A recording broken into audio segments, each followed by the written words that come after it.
এই দুষ্টু, তুই আমাকে টাগলি বলি? ধর তোকে, দাঁড়া আজকে।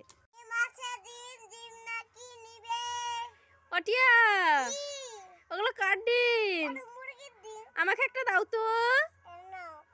যাই, এবার বাড়ি যাই, গিয়ে ভাজা করে খাবো। আর তুমি তো বললাম মুরগির ডিম, তাহলে মুরগিকে আমি টাকা দেব। হ্যাঁ। এই টিয়া, কান্না করছিস কেন?